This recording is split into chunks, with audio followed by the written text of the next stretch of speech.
स्वागत है दोस्तों कल YouTube पर एक वीडियो सामने आया जिसमें वक्ता महोदय ने हमारे महाकाव्य, हमारे महाग्रंथ गीता के बारे में कुछ आपत्तिजनक शब्दों का प्रयोग किया। उन्होंने ब्राह्मण समुदाय के लोगों के लिए भी कुछ कटु वचनों का प्रयोग किया और अपने शब्दों को सत्य प्रमाणित करने के लिए उन्होंने युग पुरुष विवेकानंद जी के शब्दों का सहारा लिया। उनके कहे गए शब्दों को तोड़ मरोड़ के प्रस्तुत। गीता पढ़ने से अच्छा है फुटबॉल खेलो।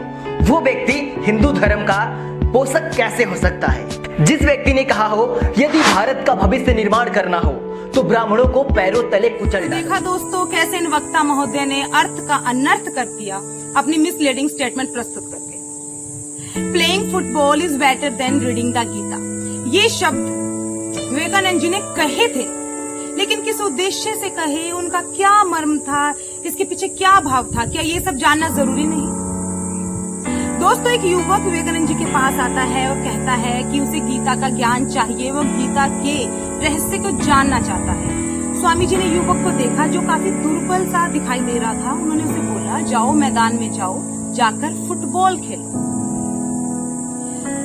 युवक को लगा कि स्वामी जी उसे टाल रहे हैं, वो उसे ज्ञान नहीं प्रदान करना चाहते। इसमें कारण पूछा। स्वामी जी ने मुस्कुराते हुए उसकी जिज्ञासा को शांत करने के लिए उसे समझाया, गीता वीरों का और त्यागियों का महाकाव्य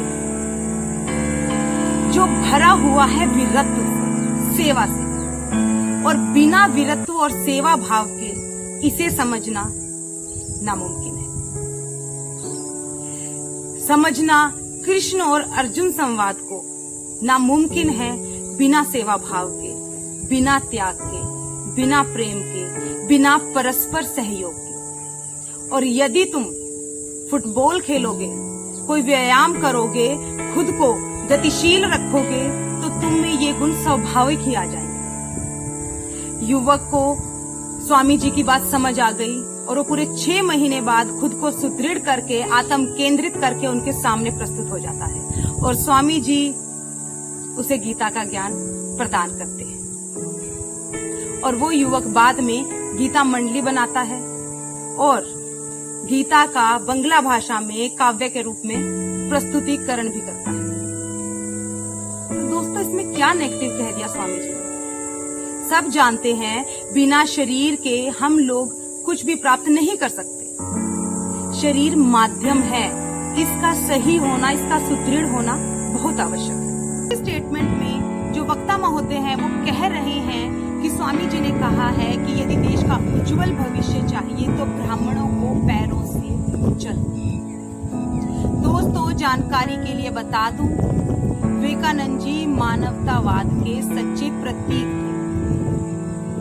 उन्होंने कभी भी ऐसी स्टेटमेंट नहीं दी। उनकी पुस्तक भारत का भविष्य में आप पढ़ सकते हैं कि उन्होंने कहा है यदि देश का उज्जवल भविष्य चाहिए तो ब्राह्मणवाद को कुचलना होगा। उन्होंने ब्राह्मणवाद को कुचलने की बात कही है। वो सीधा सीधा देश में फैली हुई कुरीतियों को कुचलने की बात कह रही है, ना कि ब्राह्मणों को। आपसे हाथ जोड़कर निवेदन कि देश में अशांति फैलाने के लिए इस तरह की वीडियो ना बनाएं। आपको यदि किसी से पर्सनल प्रॉब्लम है तो अपने पर्सनल मैटर इजीली आप सोल्व कर सकते हैं बात करके, लेकिन आप इस तरह की अगर वीडियो बनाएंगे और ये वीडियो जनता जनार्दन देखती है, कुछ लोगों को तो समझ ही नहीं होती और वो उस पर रिएक्ट भी कर देते हैं, तो इससे आपको क्या फायदा मिलेगा? देश के बारे में सोचिए, व्यूज ही सब कुछ नहीं है।